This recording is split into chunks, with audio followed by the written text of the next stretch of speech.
On va voir aujourd'hui que les leçons de communication les plus puissantes se cachent parfois là où on s'y attend le moins. On va décortiquer une source assez surprenante pour révéler une formule de persuasion qui est, vous allez voir, remarquablement efficace. Alors, on commence avec ça, cette ligne un peu étrange tirée de notre source. Franchement, à première vue, on se dit que ça n'a aucun sens. C'est peut-être juste une faute de frappe, non? Du coup, la question se pose tout de suite. Qu'est-ce que c'est que ce truc? Un code secret? Une simple erreur de copie?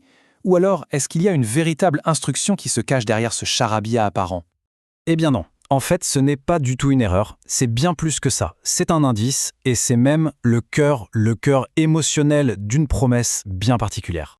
Et cette phrase un peu bizarre, eh bien, c'est un ingrédient essentiel, l'ingrédient secret même, d'un titre qu'on trouve sur la chaîne de cuisine bien connue, Marmiton.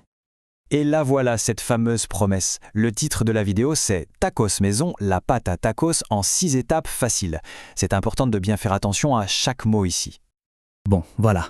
Maintenant, ça commence à devenir vraiment intéressant. Avec ce contexte, on peut commencer à décortiquer comment ces deux infos, qui n'avaient rien à voir au départ, fonctionnent en fait parfaitement ensemble. Alors, ce qui est vraiment crucial dans ce titre, ce n'est pas tacos ni même maison. Non.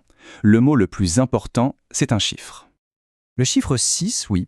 Ce que ça nous dit, c'est une promesse toute simple. Une tâche qui peut paraître compliquée, faire une pâte à partir de 0, eh bien, on nous dit qu'on peut la réduire à juste 6 petites étapes faciles. Ça, c'est une technique de communication ultra classique, mais tellement efficace. Une liste numérotée, ça promet de la clarté, du contrôle, c'est hyper rassurant pour quelqu'un qui veut apprendre quelque chose de nouveau. Alors, on n'a pas la recette exacte sous les yeux, bien sûr, mais ce n'est pas grave. Juste avec la promesse de ces 6 étapes, on peut déjà imaginer, cartographier le parcours quasi universel pour faire une pâte. Et voilà à peu près à quoi ça ressemble, ce parcours.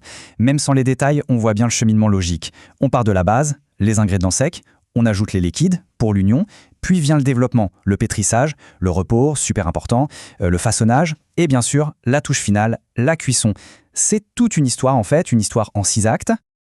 Ok, maintenant qu'on a posé cette structure logique, revenons à notre point de départ, cet indice un peu bizarre. On va voir comment il vient se greffer là-dessus pour ajouter une couche émotionnelle qui est absolument cruciale. Ce qui est génial avec ce mot, heat ou chaleur, c'est qu'il joue sur 2 tableaux à la fois.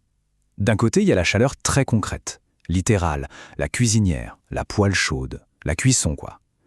Mais de l'autre, il y a la chaleur figurative, cette énergie, cet enthousiasme, cette passion qu'on ressent quand on se lance dans un nouveau projet. Et c'est là qu'on arrive à la formule magique si on veut. C'est la combinaison d'un cadre hyper logique, bien clair, les 6 étapes, avec un langage qui vient chercher l'émotion, la chaleur. Le résultat ? Un processus qui a l'air à la fois totalement faisable et super excitant. Alors, qu'est-ce qu'on retient de tout ça ? Plusieurs choses importantes. Une communication efficace, ça ne se contente pas de donner des faits bruts. Non, elle va encadrer ces faits dans une structure qui met en confiance et ensuite, elle va injecter juste ce qu'il faut d'émotion pour donner l'envie, l'impulsion de se lancer. Et ça nous amène à une dernière réflexion. Cette formule, en fait, elle est absolument partout, une fois qu'on sait la reconnaître. Alors la question c'est, quelle sera la prochaine grande promesse qui réussira à capter notre attention ?